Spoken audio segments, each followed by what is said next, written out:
Okay, so I just made a couple of comments and why is the. Yeah.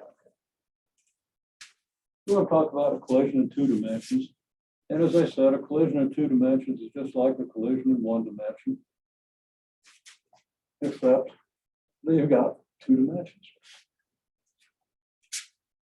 You have conservation of momentum in both directions. If you've got X and Y directions and an X and Y coordinate system, the momentum is conserved in the X direction, the momentum is conserved in the Y direction. So you can just analyze the X direction and the Y direction independently.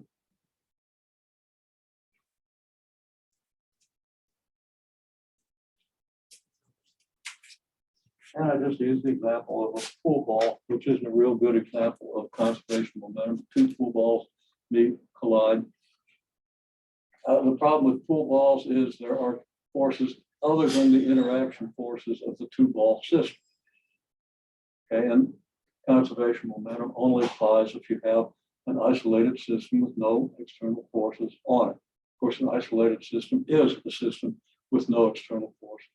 Only forces are internal. Okay, and then with pool balls, you got some friction with the tabletop and spin. You actually have a static friction between a spinning ball and the tabletop because the point on the tabletop is always stationary with respect to the tabletop. The ball rolls and the new point comes around, it's stationary. It rolls a little more, a new point, still stationary with respect to the tabletop, even though the ball has a center mass that's moving. You want to kind of think about that. And same thing as I said with tires on the road. If you spin your wheels, then you're in a kinetic friction. Of course, you might also be laying down a little bit of rubber, which creates a much more powerful bond between the tire and the road. Anyhow, think about that. But let's go to a 2-dimensional collision. Your book likes to use hockey pucks. Okay. So I'll talk about hockey pucks. Because hockey pucks on a hockey table are pretty nearly frictionless and they're great for experimentation. Okay, so so you can take a hockey puck if you want to, but I'm just going to say mass M1 V1 equals 2 meters per second times I minus 5 meters per second times J. So if here's your XY coordinate system, what's that look like? Which quadrant's that in? Give me a number for your quadrant. First, second, third, fourth. Fourth quadrant. Positive I, negative J, right? Okay. So, and it's a bigger J than it is in I, so maybe it's like, here's your V1. So you got a ball moving in this direction.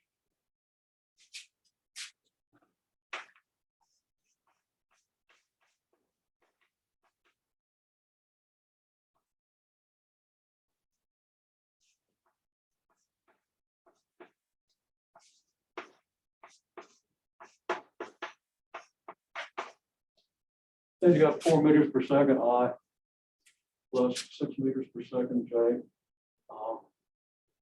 So that might look something like this.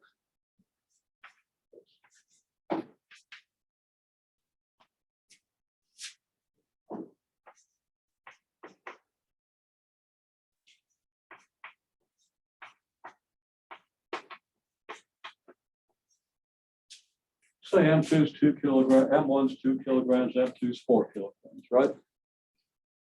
And just for simplicity, let's say these things have some chewing gum on them.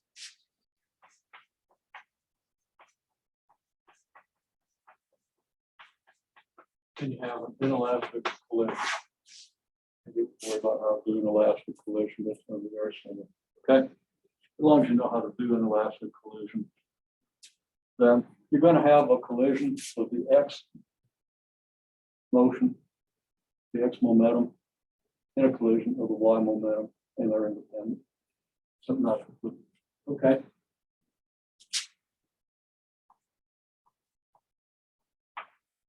Well, we can write out conservation momentum.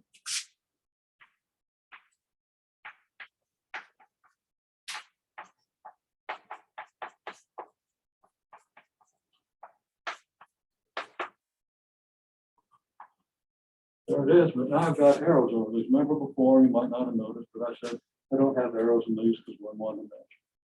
Now we're in 2 dimensions. These are vectors in 2 dimensions. So we have 2 kilograms times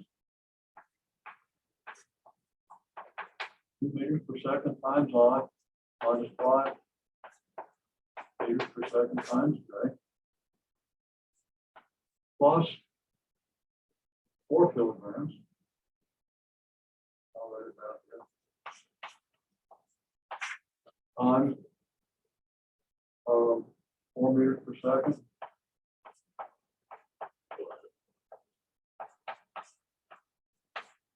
Six meters per second for your IJ components equals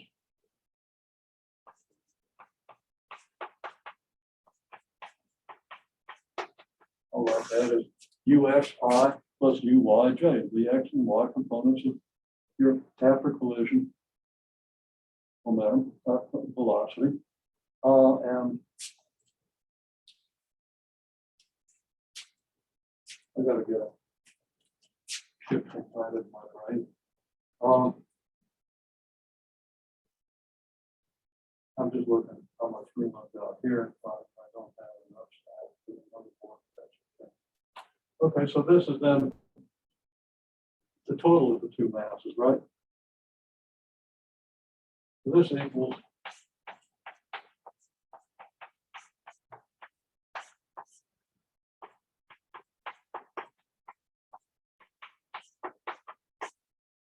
this.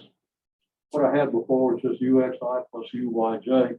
And if you just look at that equation, you see immediately your units on the left don't match your units on the right, among other things. And even more importantly, I write in my maths and I'm doing momentum, which wasn't real about. Okay, so I can rewrite this as 2 equations. I can write this as,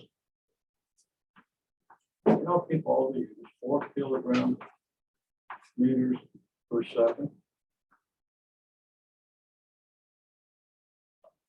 Because that's 2 kilograms times 2 meters per second. Okay. And you see where I'm going in a minute. And then I do this.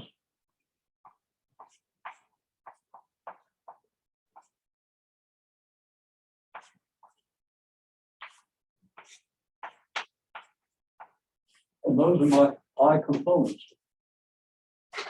Okay. And if I add 2 kilograms and 4 kilograms, I would like it 6 kilograms, which I multiply by UX.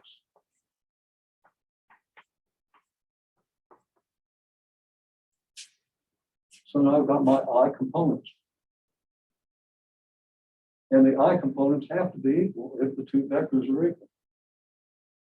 If this is all just a vector, I can collect everything. I get an X and a Y component. And I've got an X and a Y component over here. They've got to be equal. The X components have to be equal. That is the I components of these vectors, the Y components, or the J components of these vectors. Well, if I do the J components, okay, I've got negative 10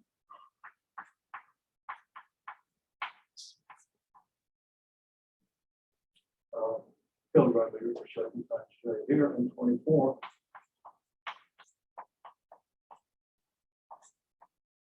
You probably can't read by kilogram meter per second from where you are, but that's what I'm writing down. Reason it should be obvious. And that's going to be 6 kilograms times UY times J. Now, how many unknowns do you have? UX and UY. Each of these is an equation in just one variable. These given quantities. Now, you can get equations where you don't know, well, where you have some, you can get equations where you have u's up here and ux's down here or something, okay? Or thetas, angles and stuff. Don't want to go into detail on that. An example.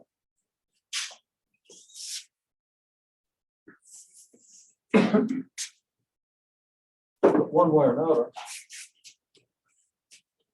if you have just two unknowns in these equations, you can solve them. Okay, so now we get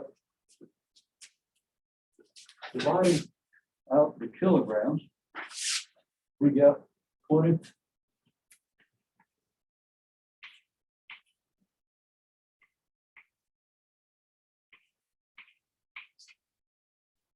meters per second equals 6 UX. And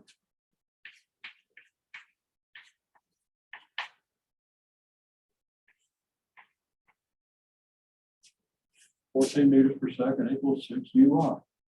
That's basically dividing out the I and dividing out the J. And my J here should have been outside the parentheses.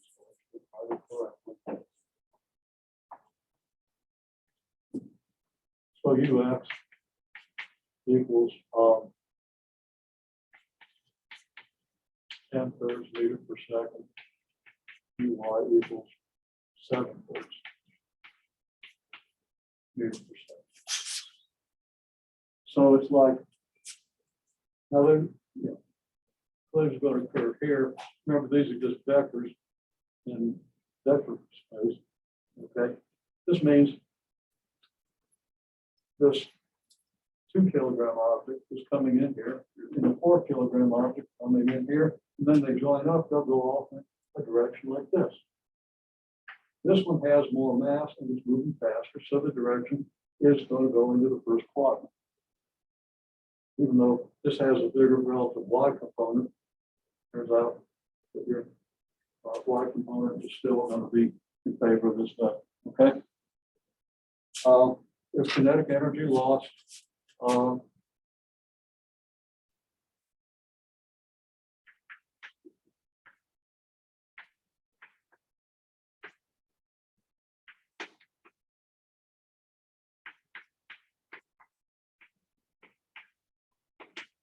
Here's your different velocity.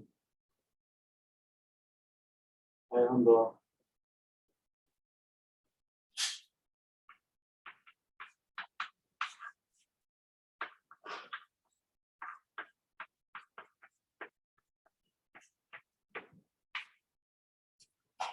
down to this. And that's going to give you what, 149 over 3, pretty close to 4 meters per second.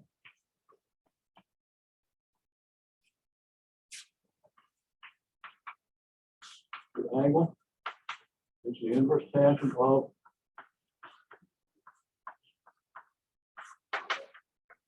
ten thirds over 7 thirds. This is the inverse tangent of 10 sevenths.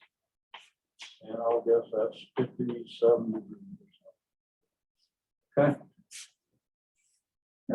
Probably within 4 degrees. That might be a little bit high, but inverse tangents are kind of hard to estimate accurately. Although that one isn't too awful bad.